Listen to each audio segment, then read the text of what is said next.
Assalamualaikum warahmatullahi wabarakatuh. Perkenalkan, nama saya Amanda Fatma Sundari dengan NPM 23.316. Di sini saya akan mempresentasikan tentang sistem peradilan konstitusi negara, perbandingan kewenangan dan mekanisme judicial review di berbagai negara. Latar belakang, sistem peradilan konstitusi itu memegang peran penting dalam negara hukum demokrasi karena berfungsi menjaga supremasi konstitusi serta mengawasi pelaksanaan kekuasaan negara melalui mekanisme judicial review. Dengan demikian, peradilan konstitusi tidak hanya berperan sebagai pengawal norma dasar negara tetapi juga sebagai penjaga nilai-nilai demokrasi dan hak asasi manusia. Di Indonesia, Mahkamah Konstitusi memiliki kewenangan judicial review yang diatur secara limitatif dalam Undang-Undang Dasar 1945 yang meskipun telah dikontribusi dalam menjaga konstitusionalitas undang-undang masih menunjukkan sejumlah keterbatasan jika dibandingkan dengan peradilan konstitusi di negara seperti Jerman, Korea Selatan, dan Afrika Selatan. Negara-negara tersebut itu memberikan kewenangan yang lebih luas termasuk mekanisme konstitusional komplain dan penekanan kuat pada pelindungan hak asasi manusia. Yang pertama ada Mahkamah Konstitusi Indonesia atau bisa disingkat MK. Mahkamah Konstitusi (MK) Indonesia memiliki kewenangan judicial review undang-undang terhadap Undang-Undang 1945, sengketa kewenangan lembaga negara, pembubaran partai politik, dan perselisihan hasil pemilu. MK melakukan review posteriori setelah undang-undang diberlakukan dengan putusan final dan mengikat secara erga omnes. Sistem ini bersifat dualistik di mana Supreme Court menangani review peraturan di bawah undang-undang. Lalu ada Mahkamah Konstitusi Jerman. Mahkamah Konstitusi Jerman itu memiliki kewenangan yang lebih luas dibandingkan Indonesia. Selain menguji konstitusi undang-undang, mahkamah ini memberikan hak kepada warga negara untuk mengajukan konstitusional komplain apabila hak konstitusionalnya dilanggar oleh tindakan negara.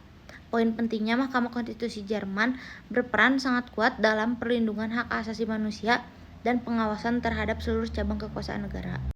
Lalu ada Mahkamah Konstitusi Korea Selatan. Mahkamah Konstitusi Korea Selatan juga mengadopsi kewenangan yang luas dan progresif.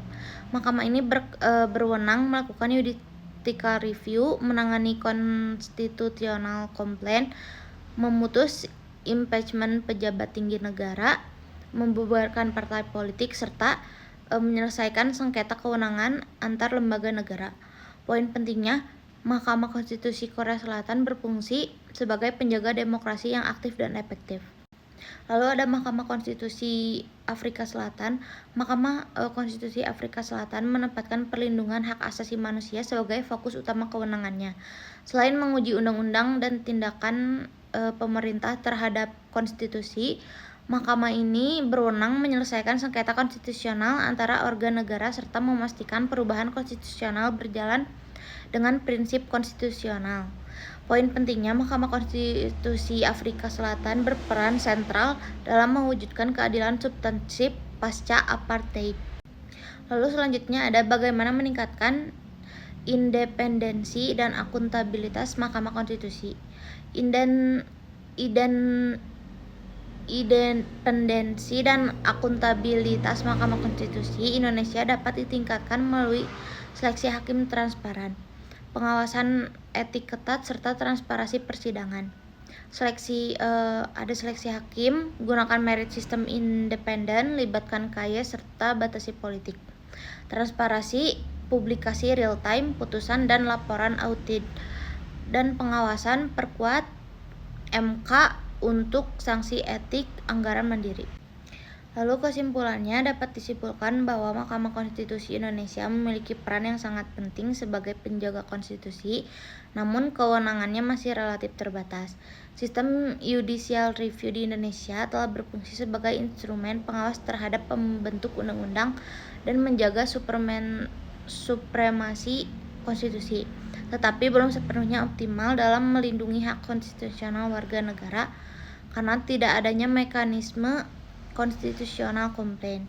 Selain itu, independensi dan akuntabilitas Mahkamah Konstitusi masih menghadapi tantangan, khususnya dalam mekanisme pemilihan hakim konstitusi yang rentan terhadap intervensi politik dan konflik kepentingan. Sekian presentasi dari saya. Wassalamualaikum warahmatullahi wabarakatuh.